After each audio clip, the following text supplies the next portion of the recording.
Goeiemôre aan julle almal. Is lekker om vanoggend ook hier by mekaar te kan wees, hierdie opstanding Sondag wat nog deel is van die opstanding.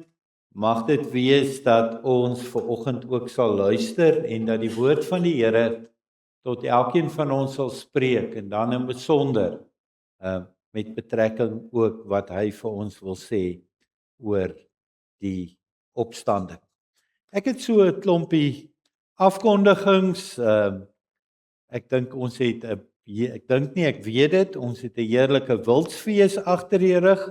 Ek wil tog maar net vir julle sê daar is nou nog nie baie nie, maar daar is, jy moet maar opskit, heerlike vleis te koop, maalvleis en wors, en ons het nou al in ons huishouding al twee van die aangewend vir etes, dis heerlik. So ek wil tog vir julle ook aanraai, kom ondersteun vir ons ook daar met die maalvleis en die wors. Ek dink die vet in die bene is al uit, as ek dit reg het. So ek vra vir u kom ondersteun vir ons ook in daardie opsig. Dan het ons gister was die roudiens, dan ook hier van Tannie Ina Meyer by die ouetehuis. Ons dink aan Noulien Grobler en Wimpie, Noulien se ouma, wat dan ook daar oorlede is. Dan vra ek ook voorbidding vir die volgende persone, dan Corneels Greiling Junior, ook James Tiaart, Jenny Tiaart, ons is baie bly, James Tiaart se kankertoetse was ook baie goeie nuus gekry daar. Ek vra dat ons ook daarmee dankbaar is. Dan Janet van Heerden van Niekerkshoop wat ook vir behandeling gaan in die tyd, en dan die Annetjie de Villiers wat geopereer is in die week wat verby is. Ek vra dat u ook in u voorbidding aan hulle sal dink. Dan wil ek vra, ek het vir Philip gevra om vir ons so 'n bietjie te help hier met die uitdeel. Kan ons net 'n aanduiding kry wie's in die erediens wat verjaar? Ek weet Skalk, ek dink jy is daar. Jy kan maar jou hand opsteek. Ek so vinnig gekyk. Philip, kan jy net vir ons hier net 'n kaartjie? Is daar nog iemand wat ek dalk nou gemis het vandag met die kyk? Ons wil vir julle sê baie geluk met julle verjaarsdag. Skalk en besonder vir jou.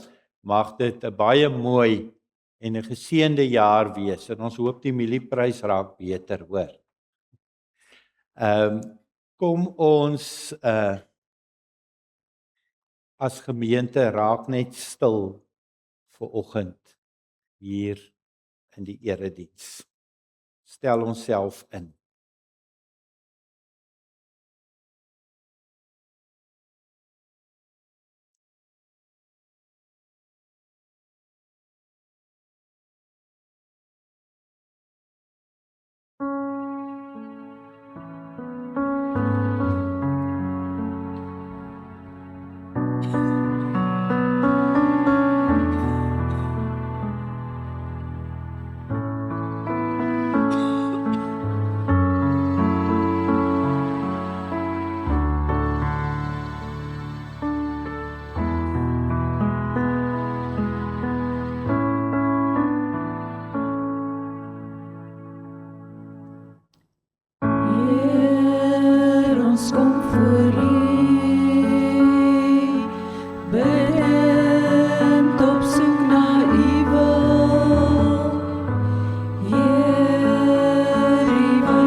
Kom ons val in eerbetoon voor hom neer.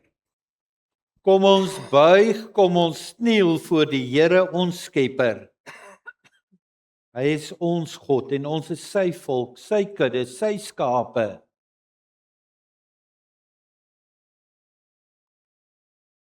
Deur sy hand versorg.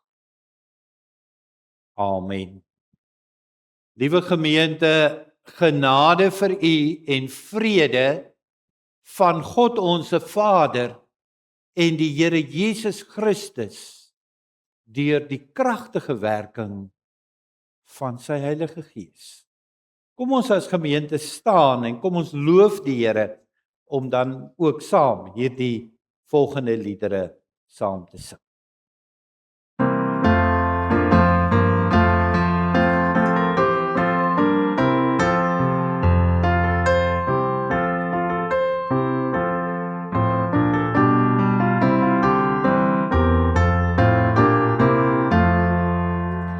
Kom laat ons almal vrolik voor God die Here sing. Laat heel die aarde juichend aan die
laat hier die vrede deur my vloei, leer my om ook so siete kan vergeef, laat my bereid om aan myself te sterf, dat ander al meer in my kan sien, dat ander al meer in my kan sien.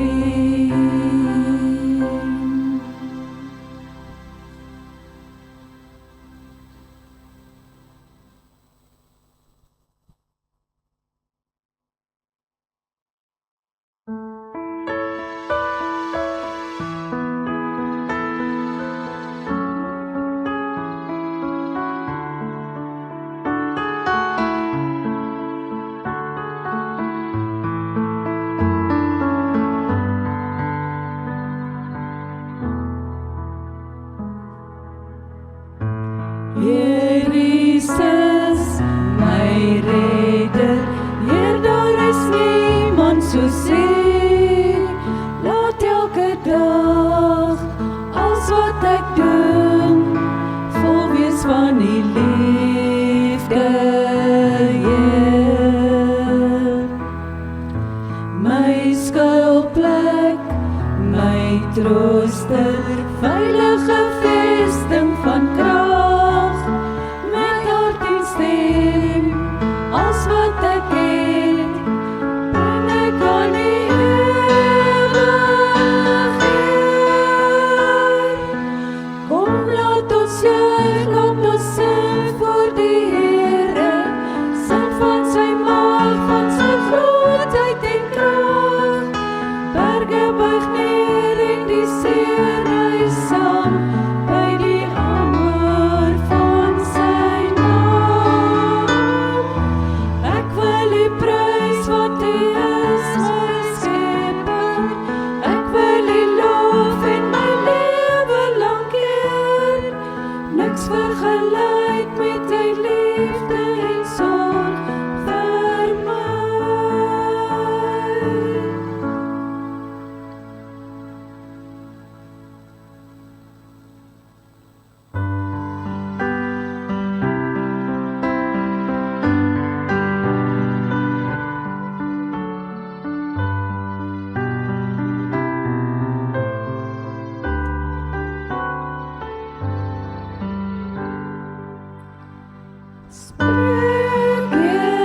Spreek Heer, want U dienaar luister, net U woord Heer, bring weer lig en duister.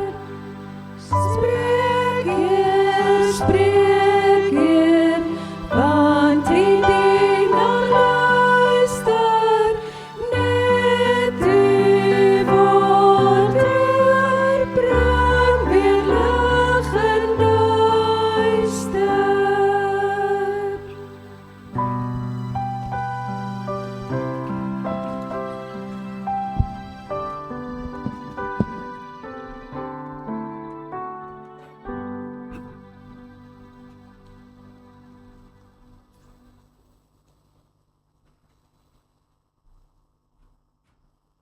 Liewe gemeente, ons is, soos wat ek net alreeds gesê het, in opstandingstyd. Nou vanoggend gaan die woord van die Here tot ons kom twee gedeeltes, Romeine 4. Ons gaan daar 'n gedeelte lees en dan ook Romeine 6. En ek het in hierdie week teruggedink aan baie lank terug in die bediening, toe ek so 35 jaar terug in die bediening gekom het.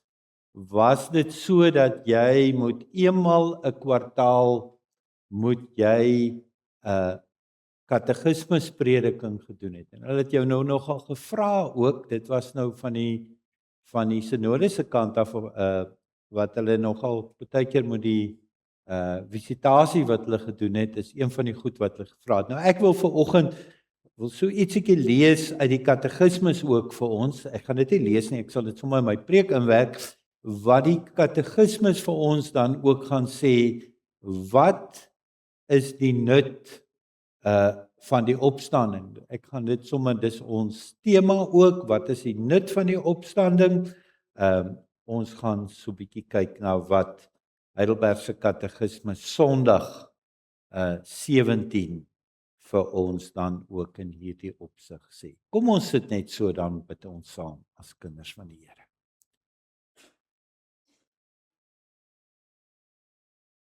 Ons driemaal heilige Hemelvader, Here, ons kom vanoggend en ons wil voor U nader. Ons wil voor U nader as ons Vader, wat vir ons gemaak het en wat vir ons nie net geskep het nie, maar wat vir ons ook onderhou. Wat ook met ons verlossing U Seun gestuur het. U Seun wat gekom het na die aarde toe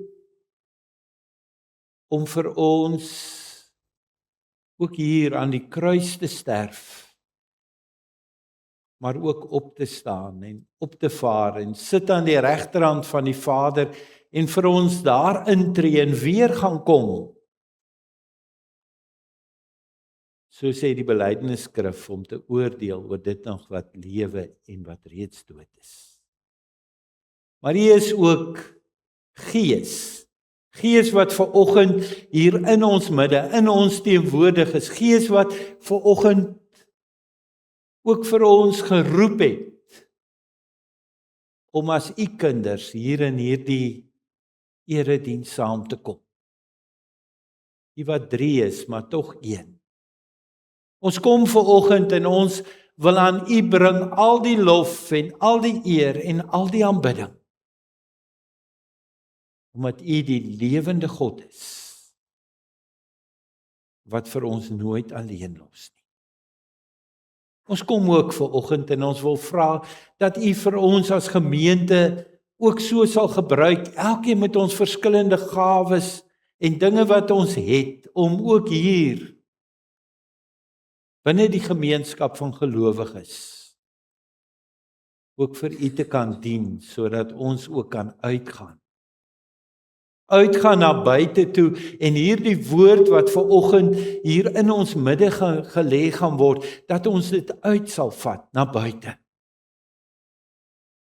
En vanoggend kom ek weer eens en ek kom bely voor U dat ek baie tekortkominge het. En dat ek vanoggend in bewing vanoggend hier staan met hierdie groot verantwoordelikheid en ek wil vra dat U deur U Gees vir my vanoggend sal lei sodat ek vanoggend hier kan staan, nie in myself nie, maar deur dit wat U vir my geroep het om te sê. So spreek die Here, Here. Help vir ons elkeen soos die lied wat ons gesing het, dat ons as U diensknegte en U diensmaagde vanoggend net hier sal sit en sal sê, spreek Here, want U kinders luister. Amen. U moet maar vir my vanoggend verskoon as ek so 'n bietjie ekstra water drink. Ek drink gewoonlik water, maar ek sit met 'n mangelontsteking, so my keel is nie heeltemal so lekker nie, so u moet maar net vir my vanoggend net hier verskoon. Die woord van die Here kom tot ons Romeine 4, u kan u Bybels daar oopmaak, ons gaan lees vanaf die 23ste vers, ek gaan eintlik die 22ste vers ook saam maak, ek sê, omdat Abraham geglo het, het God hom dus vry gespreek, en dan sê hy die volgende, dat hy vry gespreek is omdat hy geglo het, is nie terwille van hom opgeteken nie, maar terwille van ons wat vrygespreek sal word, ons wat in God glo, wat in Jesus ons Here uit die dood uit opgewek het. Hy is vanweë ons oortredinge oorgelewer en hy is opgewek sodat ons vrygespreek kan word. En dan lees ons ook uit Romeine 6, daar vanaf die eerste vers, Daardie opskrif is dood vir die sonde, maar lewend vir God. Wat moet ons dan nou hiervan sê? Moet ons aanhou sonde doen sodat die genade kan toeneem? Beslis nie. Hoe kan ons wat dood is vir die sonde nog daarin voortlewe? Of weet julle nie dat ons almal wat in Christus Jesus gedoop is, in sy dood gedoop is nie? Deur die doop is ons immers saam met hom in sy dood begrawe, sodat soos Christus deur die wonderbaarlike magsdaad van die Vader uit die dood opgewek is, ons ook 'n nuwe lewe kan lei. Aangesien ons met hom een geword het in sy dood, sal ons sekerlik ook met hom een wees in sy opstanding. Ons weet tog dat die sondige mens wat ons was, saam met Christus gekruisig is, sodat die sondige bestaan beëindig kan word. Ons is nie langer slawe van die sonde nie. Iemand wat gesterf het, is immers vry van die mag van die sonde. Ons het saam met Jesus gesterwe, daarom glo ons dat ons saam met hom sal lewe. Ons weet dat Christus wat uit die dood opgewek is, nie weer kan sterwe nie. Die dood het nie meer mag oor hom nie. Hy het gesterwe en is eens en vir altyd vir die sonde dood. Nou lewe hy en hy lewe vir God. Julle moet dus altyd onthou dat julle ook vir die sonde dood is, maar vir God lewe, omdat julle een is met Christus Jesus. Moet dan nie toelaat dat die sonde langer oor julle heerskappy voer en julle die begeertes van die sterflike aardse bestaan selfs laat gehoorsaam nie. Julle moet geen deel van julle liggame in diens van die sonde as werktuig vir goddeloosheid te bedrywe nie. Nee, stel julle in diens van God as mense wat dood was maar lewend gemaak is, en stel elke deel van julle liggame in diens van God as werktuig om te doen wat God wil. Die sonde moenie meer baas wees oor julle nie, want julle staan nie onder die wet van Moses nie, maar onder die genade. Tot sover. Weet jy, as ons die Heidelbergse Katekismes gaan lees, dan Sondag 17, dan vra hy die vraag, watter nut het die opstanding vir ons? En weet jy, dis nou nogal 'n baie aktuele vraag wat ons vir mekaar kan vanoggend vra. Ons kan vir mekaar sê, is ons geloof dan nie 'n geloof wat wentel rondom die kruis van die Here Jesus nie? Dit is waar, kyk, ons het twee pragtige stukke simboliek van die kruise hier aan elke kant van die kansel. Maar ek dink as 'n mens die Heidelbergse Katekismes gaan lees, dan wil hy vir ons ook 'n ander kant van die evangelie gee.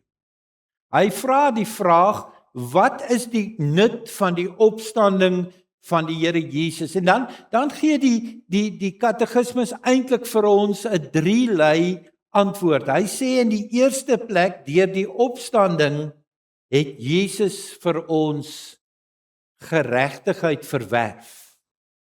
En dan sê hy sodat elkeen van ons ook daarin kan deel. In die tweede plek gee hy vir ons die antwoord. Hy wil sê die opstanding van Jesus wil vir ons ook opwek tot 'n nuwe lewe.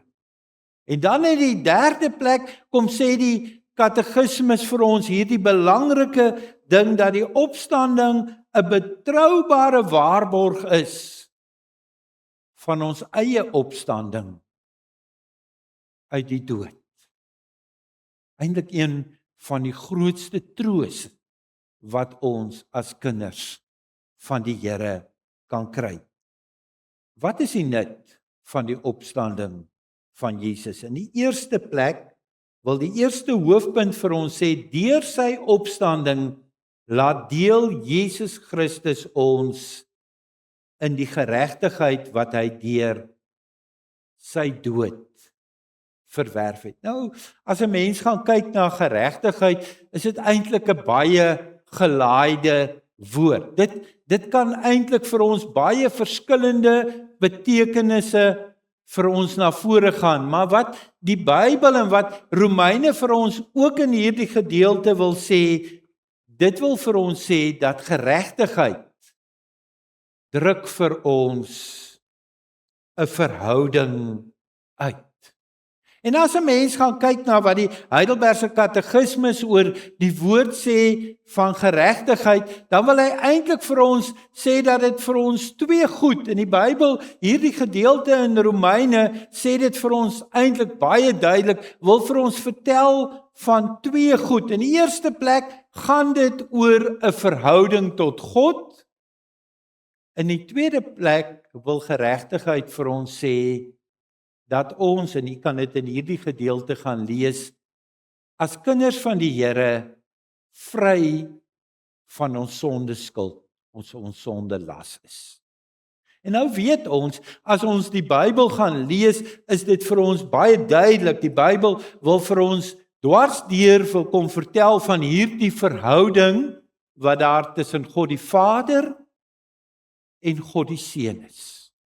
Die Bybel wil vir ons dit baie duidelik sê dat Jesus in gehoorsaamheid gekom het na die aarde om vir ons aan die kruis te sterf. Dat hier 'n noue verhouding tussen God, die Vader en God die Seun is. As ons gaan lees in die Bybel, dan lees ons dat Johannes 17 vir ons eintlik dit baie duidelik stel, waar die Here Jesus self kom en kom sê dat hy en die Vader een is. Hy sê hy is hier om die Vader te verheerlik en ook gehoorsaam te wees. En nou lees ons ook, as ons gaan kyk in die Bybel, dat hy vir ons sê in 2 Korintiërs 5 vers 21, dat Christus ook die een was wat sondeloos was.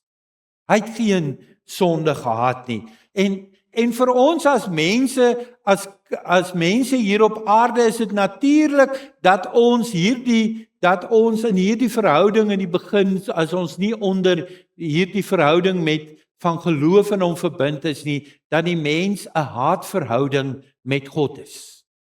En dat ons 'n diepe skuld het in die sonde wat ons doen, want ons is in sonde ontvang en gebore.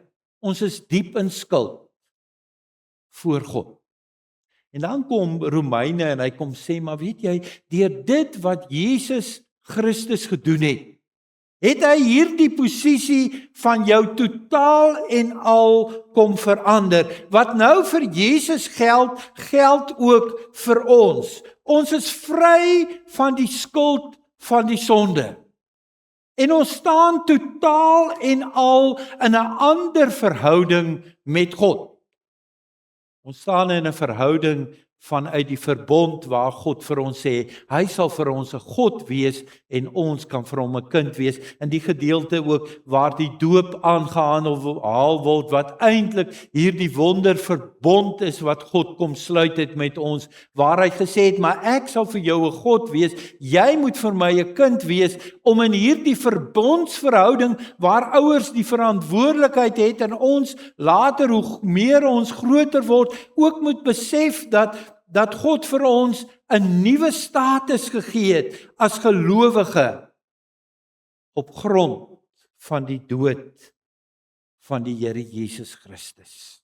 Maar wat beteken Jesus se opstanding vir ons? Wat wil Jesus se opstanding vir ons sê? Jesus se opstanding wil vir ons kom sê dat hierdie prys wat Jesus vir my en vir u aan die kruis betaal het, is genoegsaam. En daarom is die opstanding, is dit so dat die opstanding vir ons eintlik sê dat God dit goedkeur. Dis God se ja, God die Vader se ja sê op hierdie prys wat hy betaal het. As Jesus nog in die dood gebly het, dan sou hy nog aangehou het om te betaal. Maar nou het hy opgestaan en omdat hy opgestaan het, wil dit juis kom beklemtoon dat ons as kinders van die Here, soos wat Romeine sê, wat saam met Jesus gesterf het, ook saam met hom moet opstaan. En dis 'n nuwe verhouding wat God vir ons gee. En ons kan baie maklik, kan ons vir mekaar hier sê, maar hierdie nuwe verhouding wat God vir ons gee, gee God vir ons redding. So ek kan nou maar net agteroor gaan sit en ek kan moes nou weet dat hierdie genade van God genoeg is. Hierdie gedeelte sê, moet ek aanhou sondig dat hierdie genade groter word? En dan sê hy nee. En dis wat hy vir ons sê, die tweede plek, deur die opstanding word ons opgewek tot 'n nuwe lewe. As opstandingskinders van die Here vanoggend het ons 'n nuwe status. Ons het 'n status dat ons 'n kind van God is en omdat jy 'n kind van God is, moet jy daarvolgens lewe. Ons staan in hierdie gedeelte sê vir ons moet 'n werktuig wees in diens van die Here Jesus. Omdat Jesus opgestaan het, moet ons hele lewe daarvan getuig. Ons het nie net 'n taak om as kind van die Here soos 'n werk tussen 8 en 5 nie, maar eintlik wil dit vir ons sê, ons hele lewe moet beskikbaar wees in diens van God. As ons gaan lees vers 13, dan sê hy mense word geregverdig op grond van dit wat Jesus gedoen het. Ons moet in sy diens wees. Volledig, 'n nuwe lewe waarvan Romeine 6 vir ons sê, elke ding wat jy het, moet so 'n werktuig vir God wees. Galasiërs sê Paulus vir ons, en nou is dit nie meer ek wat lewe nie, maar Christus wat in my lewe. Ons word opgewek tot 'n nuwe lewe. Let op die woord word.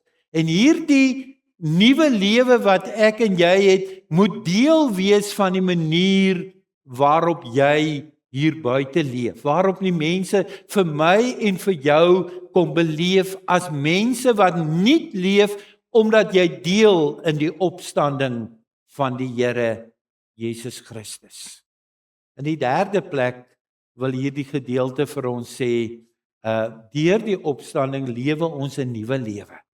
En hierdie nuwe lewe wat ons lewe, is 'n lewe om te leef en te kan weet dat ons deel in die opstanding en dat die dood nie meer hou vas op my en op u lewe gaan hê nie. As ek 'n kind van die Here is, weet ek dat ek deel in die opstanding. En as ek weet dat ek deel in die opstanding, hoef ek nie meer te vrees vir die dood nie, want God gaan vir my in hierdie proses heerlik maak in die lewe hierna. En dis wat die opstanding van die Here Jesus vir ons sê. Dit wil vir ons 3 dinge sê. In die eerste plek sê hy vir ons, God kom maak vir ons regverdig. En omdat ons regverdig is, staan jy in die regte verhouding met God. En omdat jy in die regte verhouding met God staan, kan jy weet dat jy vrygespreek is van jou sonde. In die tweede plek wil hy vir ons sê, hy waarborg vir ons 'n nuwe lewe. Die Bybel praat van heiligmaking. Hy praat daarvan dat ons al hoe meer in hierdie proses van heiligmaking moet vra na wat is God se wil vir ons lewe. En in die derde plek wil hierdie gedeelte vir ons sê dat die opstanding van Jesus waarborg vir ons die opstanding uit die dood. Eintlik omvat dit ons hele lewe, want dit sê vir ons wat die verlede betref, het God vir ons regverdig gemaak deur dit wat hy gedoen het aan die kruis en sy opstanding. In die tweede plek omvat dit ons huidige lewe, omdat dit vir ons sê die opstanding sê vir ons dat ons besig moet wees van 'n proses van heiligmaking. Ons moet al hoe meer vra, wat is God se wil vir my lewe? Maar ook wat die toekoms betref, vat dit vir my ook dat die opstanding vir my vat in 'n pad van heerlikmaking, omdat ek weet dat die dood nie 'n houvas op my het nie, omdat ek deel in dit wat Jesus gedoen het, dat hy die dood en die bose oorwin het. Amen. Kom ons sit so, dan bid ons saam.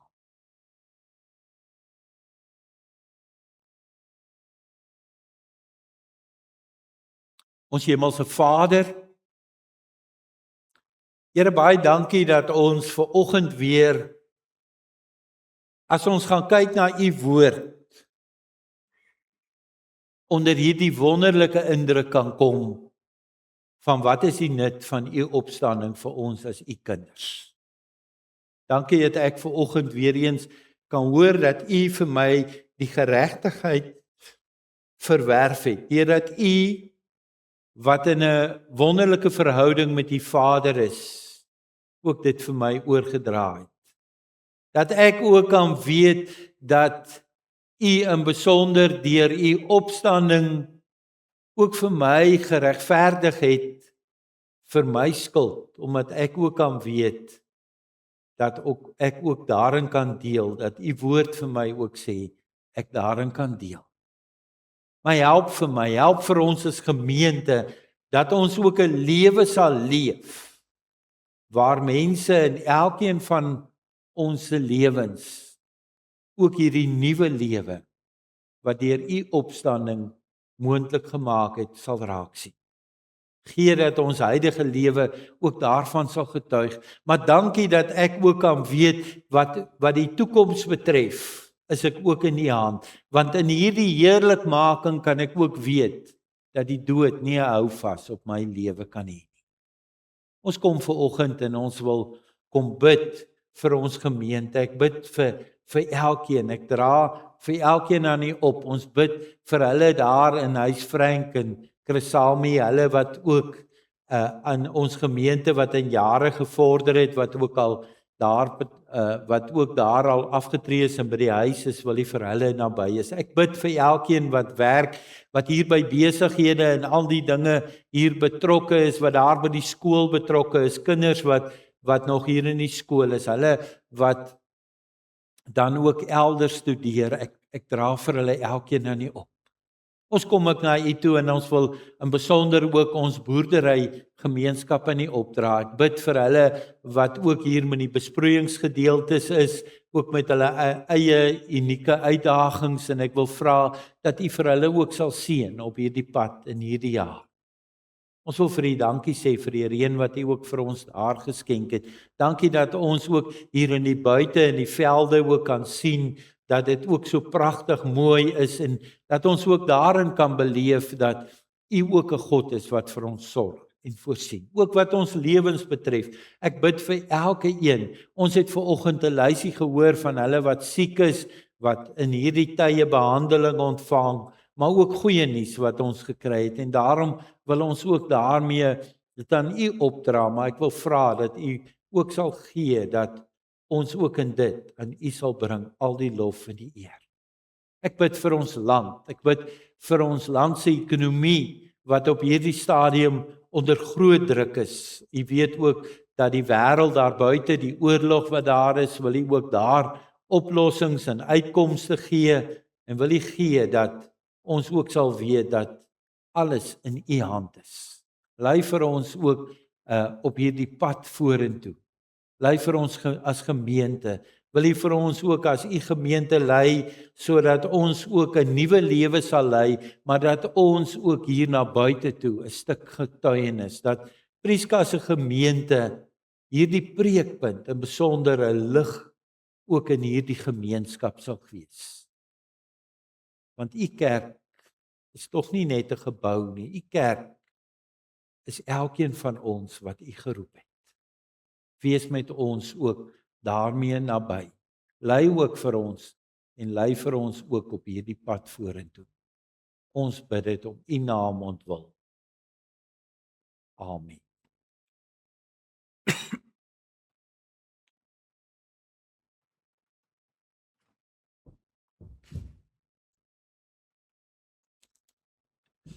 Liewe gemeente, die Here het ook vir ons geroep om as sy kinders op 'n nuwe manier te leef, in 'n manier waar dit in die Ou Testament oor bepaalde wette gegaan het, 'n manier van dankbaarheid, omdat dit wat Jesus vir ons vanoggend gesê uit sy woord geleer het, waar ons deel in sy opstanding en ook sy dood, en het hy vir ons gegee dat ons ook as sy kinders ook moet so leef dat ons dankbaarheid ook sigbaar is. Kom ons luister na wat die Here vir ons sê in Romeine 13. In Romeine 13 sê hy vir ons die volgende, en hy som dit op. Hy sê liefde is die volle uitvoering van die wet. En dan sê hy die volgende: julle moet niemand iets verskuldig wees nie, behalwe om mekaar lief te hê. Wie sy medemens liefhet, voer die hele wet van God uit. Al die gebooie: jy mag nie egbreek pleeg nie, jy mag nie moord pleeg nie, jy mag nie steel nie, jy mag nie begeer nie, of watter ander gebod daar ook al is, word immers in hierdie een gebod saamgevat. Jy moet jou naaste lief hê soos jouself. Die liefde doen die naaste geen kwaad aan nie. Daarom is die liefde die volle uitvoering van die wet. Kom ons as gemeente sing saam Vonk 22, daarvan die eerste, die derde en die vierde vers, en kom ons bely ook ons skuld voor die Here.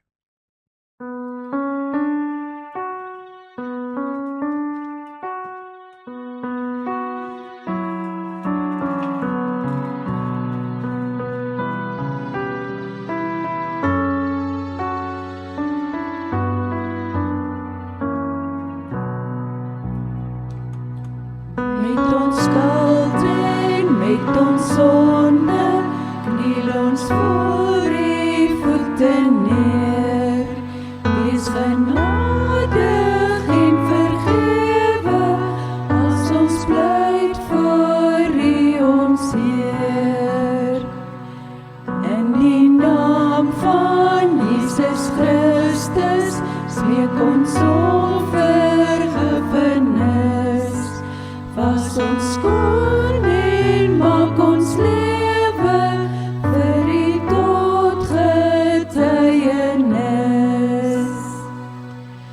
Maak U kruis vir ons die teken van U liefde en U trou, en U opgraf die bewys dat ons op U steeds kan vertrou.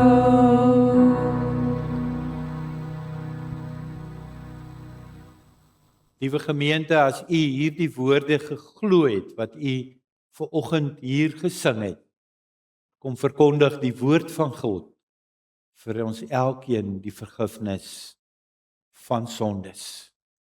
Kom ons bely vanoggend ons geloof, kom ons sê vir mekaar wat ons glo oor die woord van die Here.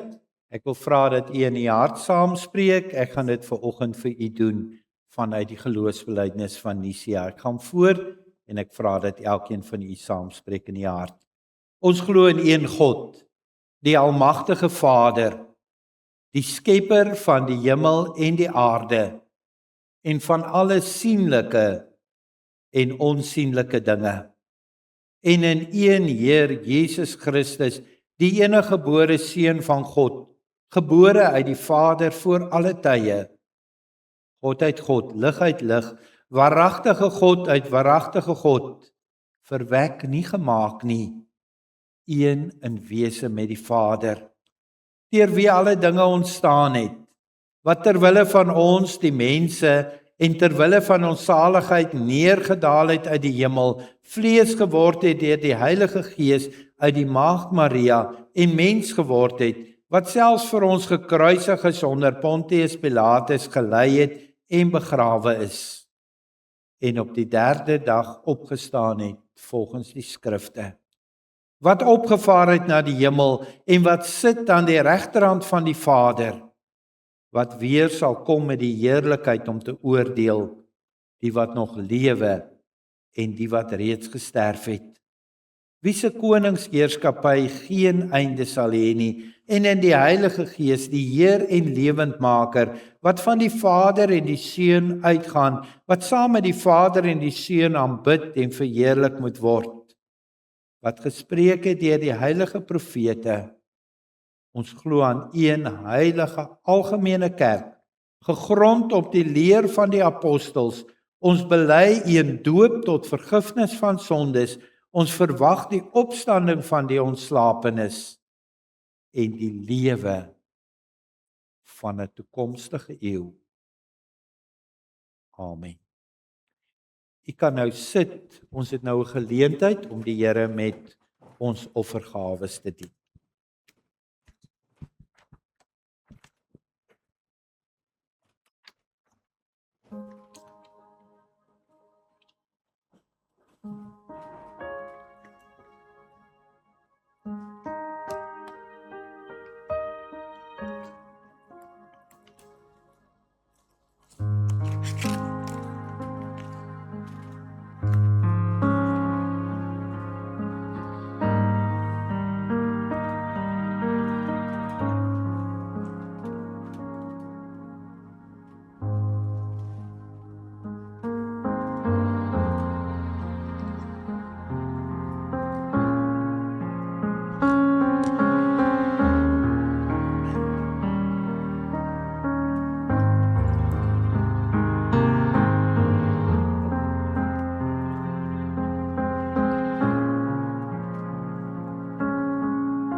Kom ons buig ons hoofde in aanbidding. Hemelse Vader, Here, ons bring hierdie offers vir U alleen uit dankbaarheid. Gee vir ons wysheid en insig om dit so aan te wend tot U eer en die uitbreiding van U koninkryk. Amen. Baie dankie. Kom ons sing as slotlied 'n pragtige lied, laat ons sing van ons verlosser, lied 2 en 9. Kom ons sing daarvan die eerste en die tweede vers as 'n slotlied, en dan gaan ons ook na die uitspreek van die seën ook Vonk 5 vers 2 ook as uitsendingslied. Kom ons staan, kom ons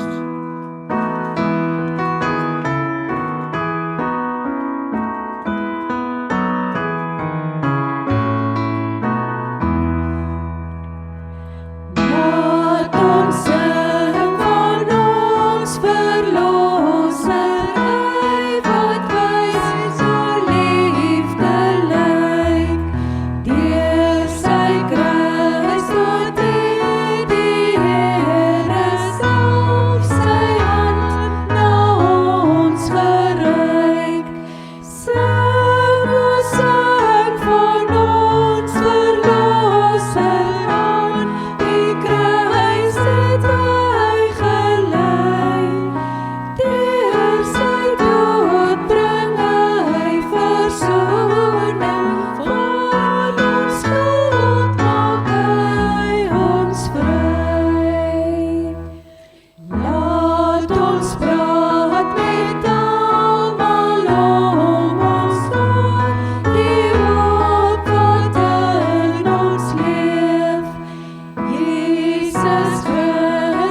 Kom ons ontvang nou ook die seën van die Here. Mag God se genade sag oor jou reën. God se liefde jou omvou, sy vreugde jou laat jubel, sy vrede jou laat ontspan, sy blydskap jou beskerm, sodat elke aanslag van die lewe jou laat glimlag met hierdie wete: die Here is in beheer. Amen.